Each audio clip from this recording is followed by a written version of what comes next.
Board வந்து என்ன பண்ணிக்கிட்டு இருக்காங்க. இப்போ ரீசெண்டாக ஒரு 1 ஹவருக்கு முன்னக்கூட்டி டிஎன்யூஎஸ்ஆர்பியில் வந்து எஸ்ஏ எக்ஸாம், பிசி எக்ஸாம் இந்த 2 எக்ஸாமினேஷன்லையுமே வந்து ரிசர்வேஷனில் வந்து ஒரு சில குளறுபடி இருக்குது அப்படிங்கிற மாதிரி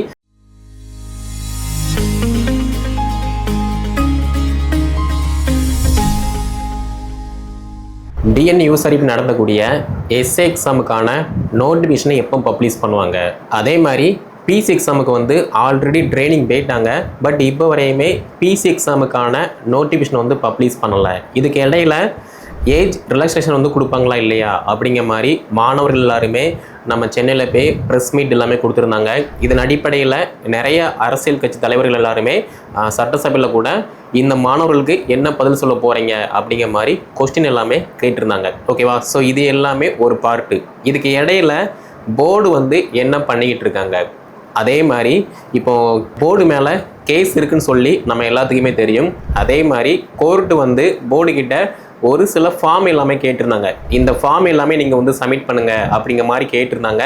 அந்த ஃபார்ம் இப்போ வரைக்குமே போர்டு வந்து கோர்ட்டுக்கு சப்மிட் பண்ணலை. இது வந்து டைரெக்டாகவே நம்ம வந்து பார்த்துருப்போம். ஓகே, அதே மாதிரி கோர்ட்டு கேட்ட அந்த ஃபார்ம் எல்லாமே போர்டு சப்மிட் பண்ணியிருந்தாங்க அப்படின்னா இப்போ மேபி நோட்டிஃபிகேஷன் விட்டுருக்கலாம்.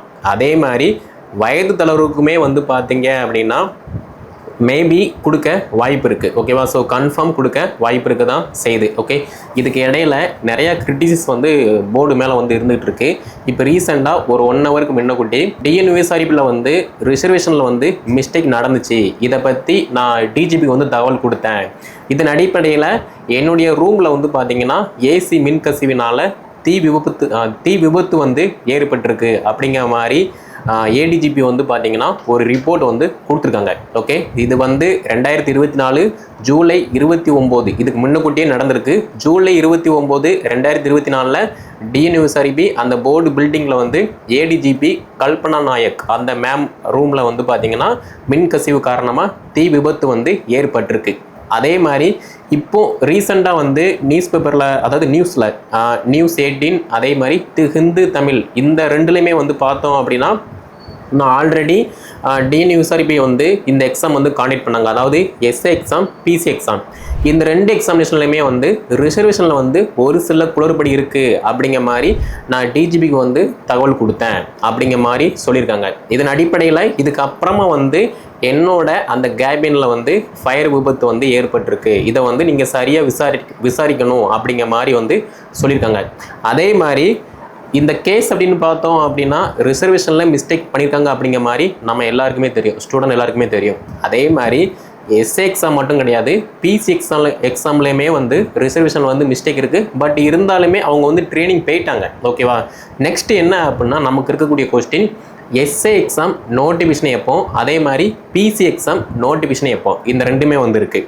சேம் டைம் என்ன அப்படின்னா நான் ஃபஸ்ட்டே சொன்ன மாதிரி நமக்கு நோட்டிஃபிகேஷன் வர டிலே ஆகுது அப்படின்னா அதுக்கு ரீசன் வந்து நேரடியாகவே வந்து கோர்ட்டு கேஸ் மட்டும்தான். நீங்களே திங்க் பண்ணி பாருங்கள், கோர்ட்டில் கேஸ் இல்லை அப்படின்னா என்ன இருக்கும், நோட்டிஃபிகேஷன் வந்து பப்ளிஷ் பண்ணியிருப்பாங்க. ஓகே, ஆல்ரெடி எக்ஸாம் எழுதி இப்போ வெயிட்டிங்கில் இருக்கக்கூடிய ஸ்டூடெண்ட் எல்லாருமே ட்ரைனிங் வந்து போயிருப்பாங்க. ஓகே, நெக்ஸ்ட் என்ன அப்படின்னா கோர்ட்டு கேஸு காரணமாக வந்து தள்ளி போகுது. இது ஒரு ரீசன் இருக்குது. இது போக டிபார்ட்மெண்ட்டுக்குள்ளே ஒரு சில காரணங்கள் இருக்குது. அது எல்லாத்தையுமே வந்து நம்ம வந்து பேச முடியாது. ஸோ அதை வந்து நீங்கள் புரிஞ்சுக்கோங்க.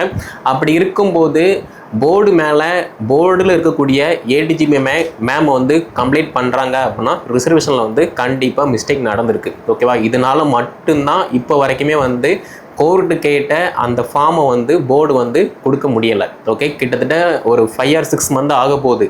உங்கள் எல்லாருக்குமே தெரியும். அப்படி இருக்கும்போது ரிசர்வேஷனில் மிஸ்டேக்கே இல்லை அப்படின்னா போர்டு வந்து ஏன் அந்த ஃபார்மை வந்து கொடுக்காமல் இருக்க போகிறாங்க? ஸோ மிஸ்டேக் நடந்தது உண்மை தான், அது வந்து ஃபேக்ட் தான். அதனால் மட்டும்தான் வந்து ரொம்ப டிலே ஆகுது. ஓகே, அதே மாதிரி மேபி வரக்கூடிய இதில் மாதத்தில் போர்டு வந்து கரெக்டான ஃபார்மை அந்த கோர்ட்டுக்கு வந்து கொடுக்காங்க அப்படின்னா கேஸ் வந்து சுமூகமாக வந்து முடிஞ்சிடும். ஆல்ரெடி வெயிட்டிங்கில் இருக்கக்கூடிய ஸ்டூடெண்ட் எல்லாருமே ட்ரைனிங் வந்து போவாங்க. அதுக்கு அடுத்தபடியாக வந்து நோட்டிஃபிகேஷன் வந்து பப்ளிஷ் பண்ணுற மாதிரி இருக்கும்.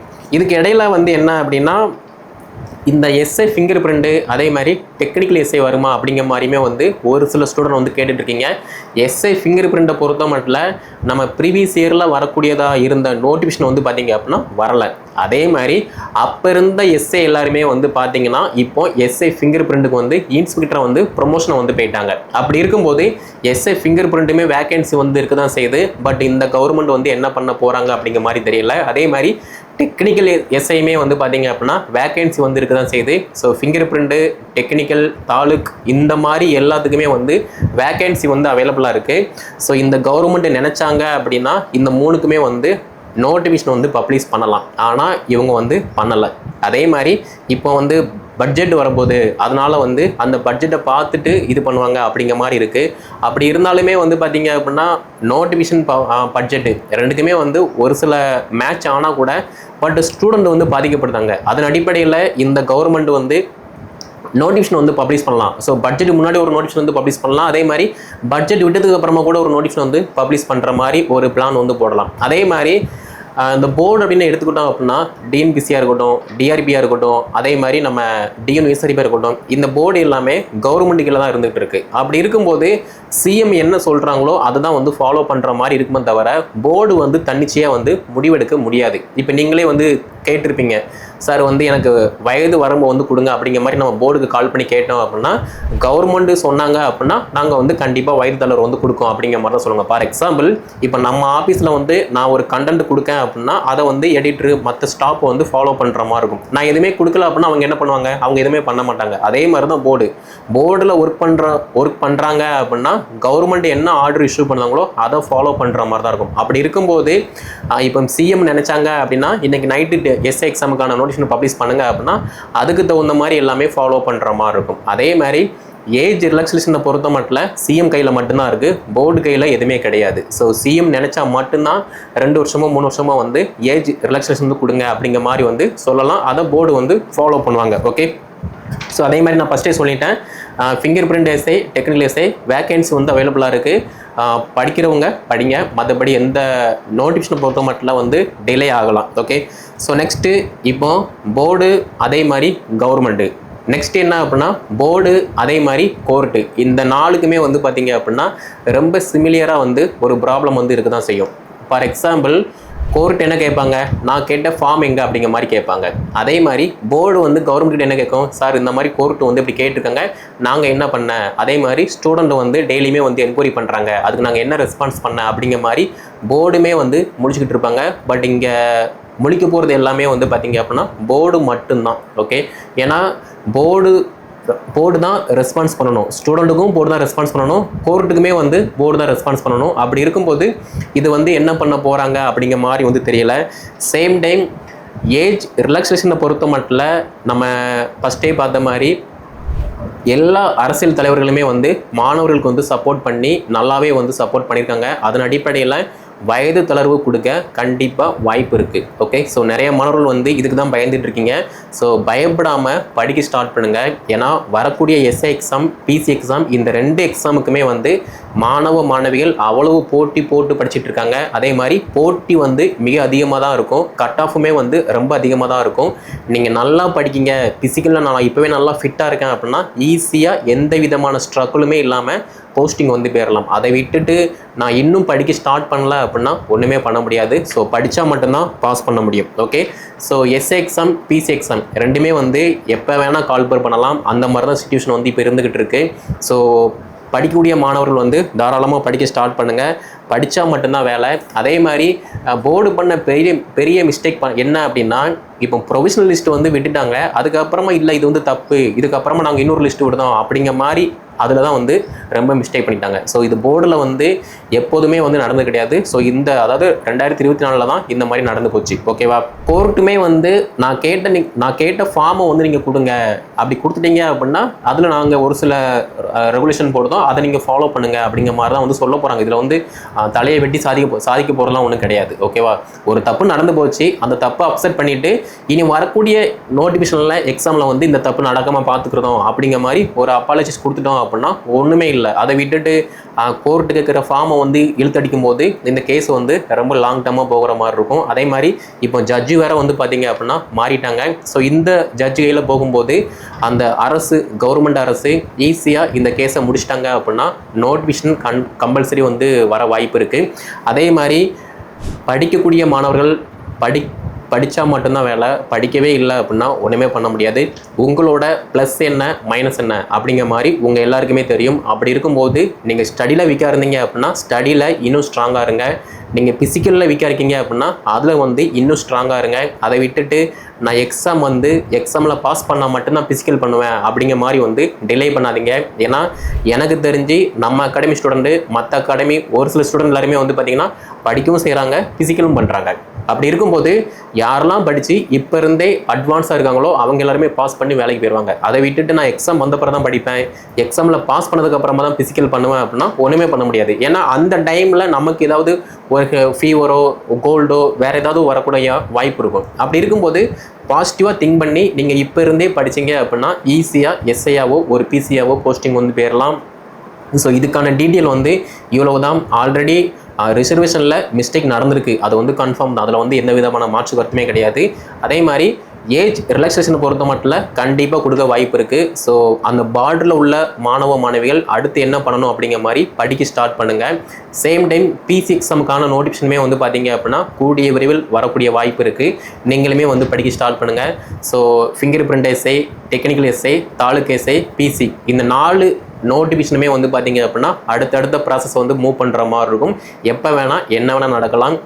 இந்த சூர்யா படத்தில் வந்து பார்த்தீங்க அப்படின்னா அவர் சொல்லுவார், நான் நினச்சா விடலாம் ஆனால் விட மாட்டேன். அதே மாதிரி தான் கவர்மெண்ட் நினச்சாங்க அப்படின்னா என்ன வேணால் பண்ணலாம், அது உங்கள் எல்லாருக்குமே தெரியும். ஸோ படித்தா மட்டும்தான் பாஸ் பண்ண முடியும். போட்டி அதிகமாக இருக்குது. ஃபிசிக்கல் ப்ளஸ் எக்ஸாம் ரெண்டுலேயுமே வந்து ஸ்ட்ராங் ஆகிக்கோங்க.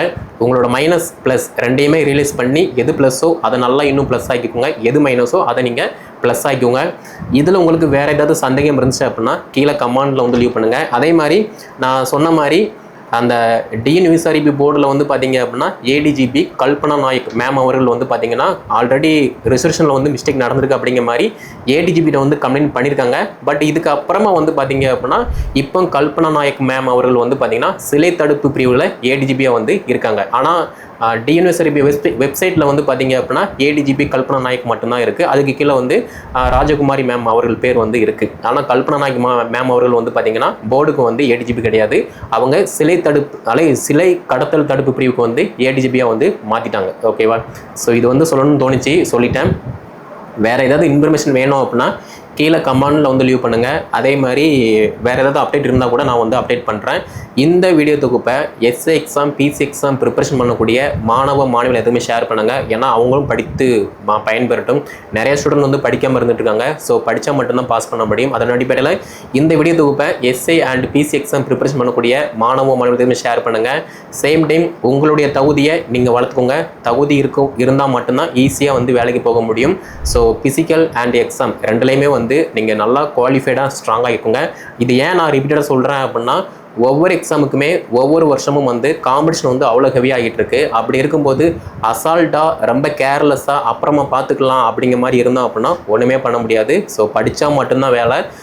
PC அண்ட் எக்ஸை எக்ஸாமை பொறுத்த மட்டும் ரொம்ப ஈஸியாக நம்ம வந்து அப்ரோச் பண்ணக்கூடிய ஒரு எக்ஸாமாக இருக்குது. அப்படி இருக்கும்போது டிஎன்பிசி ஸ்டூடெண்ட் இங்கே வந்து அப்ரோச் பண்ணுவாங்க, வேறு ஒரு எக்ஸாம் ஸ்டூடெண்ட் அப்ரோச் பண்ணுவாங்க. அப்படி இருக்கும்போது காக்கி தான் கனவு அப்படின்னு இருக்கக்கூடிய மாணவ மாணவிகள் எல்லாத்துக்குமே இது வந்து மிக மிக முக்கியமானது. படிச்சிங்க அப்படின்னா ஈஸியாக பாஸ் பண்ணலாம்.